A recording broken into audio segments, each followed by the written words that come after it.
Hi, I'm Martha Collins, and this is my CAA number 3 presentation. My name is Brooklyn Stevens, and this is also my CEA number 3 presentation. I am Isla Ensign, and this is also my CAA number 3 presentation. I'm Haley Spiller, and this is also my CAA number 3 presentation.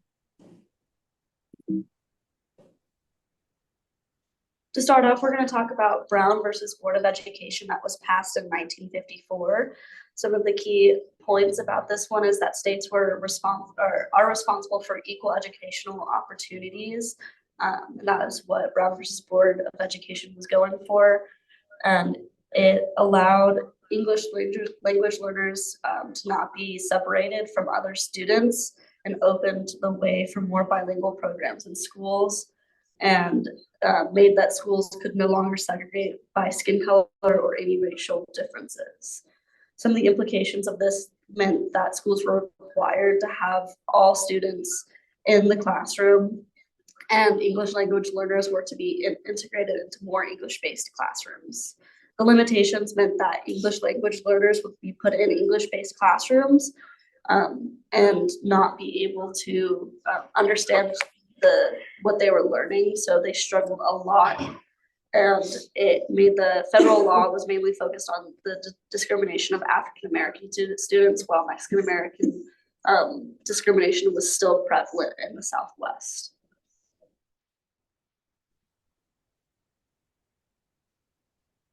All right, now we're going to be talking about Section 504 of the Vocational Rehabilitation Act. This was implemented in 1973.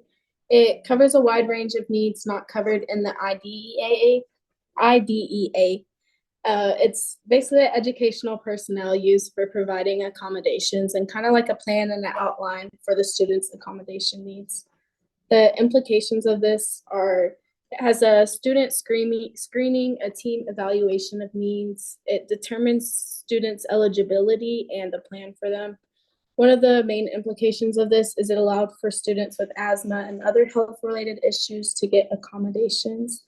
Some limitations of this is while it did advocate for the students, it provided no funding for the schools to actually carry out the accommodations.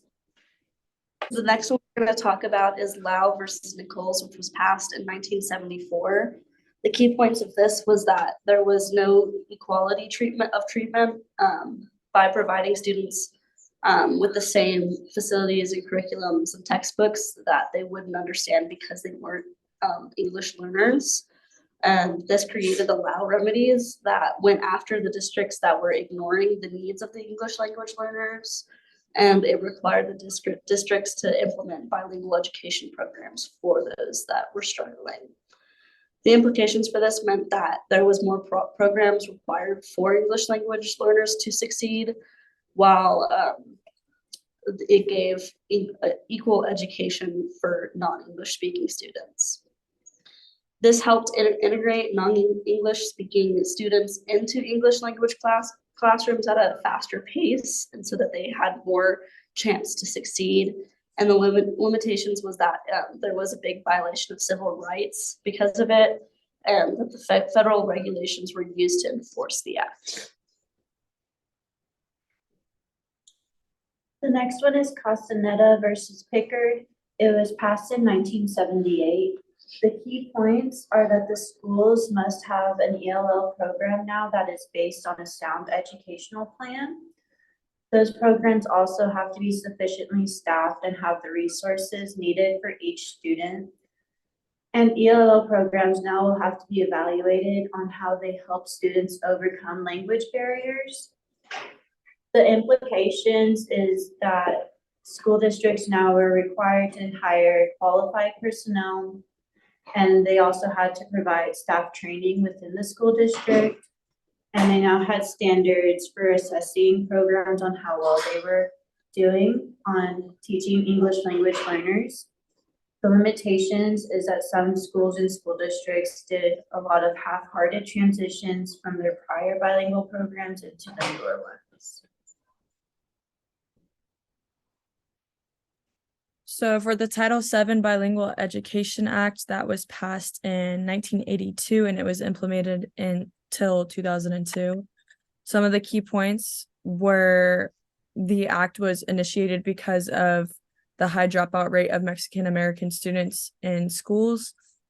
The act allowed grants for school districts for children with limited English, and home language was no longer prohibited in most states. Before this act, a lot of schools didn't let any instruction be in their home language, only in English.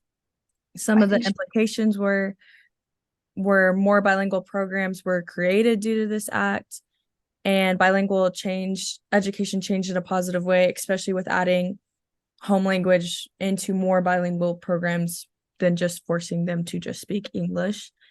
But some of the limitations, or one limitation, was that there were no funds for programs that did not include home language instruction. So there were still some states that were not allowing home language instruction, and those kids did not get any funds in those programs. All right. Next is Proposition 227. It was passed in 1998. This proposition limited bilingual programs. Ron Unz believed that bilingual programs violated rights to learn English, and that's why he passed and created this proposition. And it was created on a case of false claims with misleading evidence and data. Implications of it was that students were taught in English and that they were quickly gaining proficiency. Limitations was that it was inappropriate and was later replaced by Proposition 58.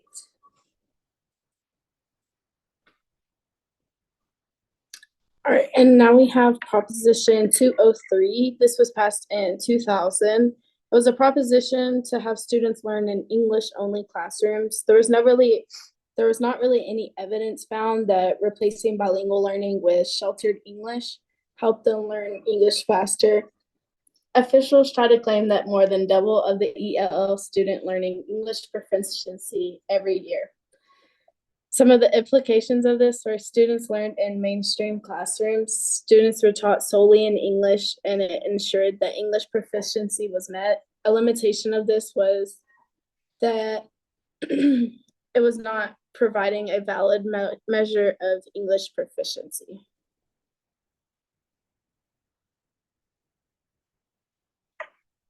Okay, this is the No Child Left Behind Act that was implemented in 2002, or was passed in 2002 and implemented until 2016.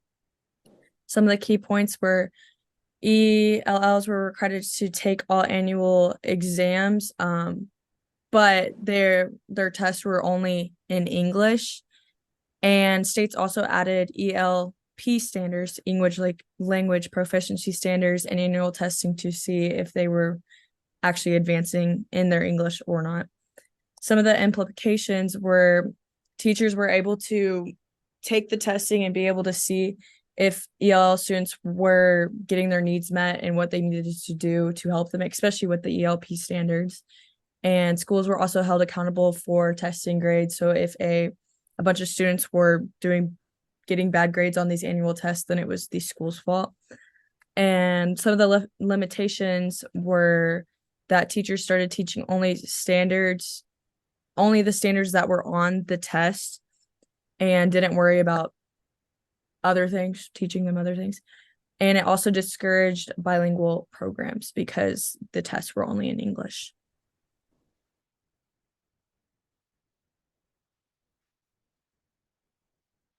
So now we have the Americans with Disability Act amendments. This was passed in 2008. Some key points of this was it amended and updated from the 1990 American with Disabilities Act. It protects all individuals with disabilities from discrimination.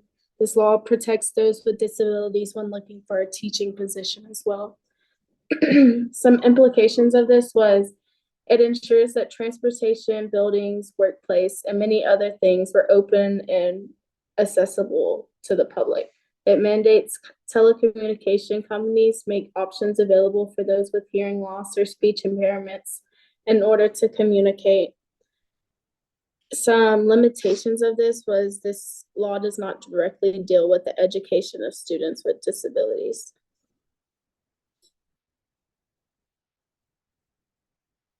Okay, so this is the Every Student Succeeds Act that was passed in 2015 and it is still implemented today. The key points were that state assessments must be aligned to standards and have alternate assessments for students with disabilities.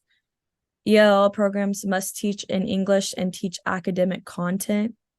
States must have a way to see an achievement gap with different groups of students, including like students with disabilities, students in poverty.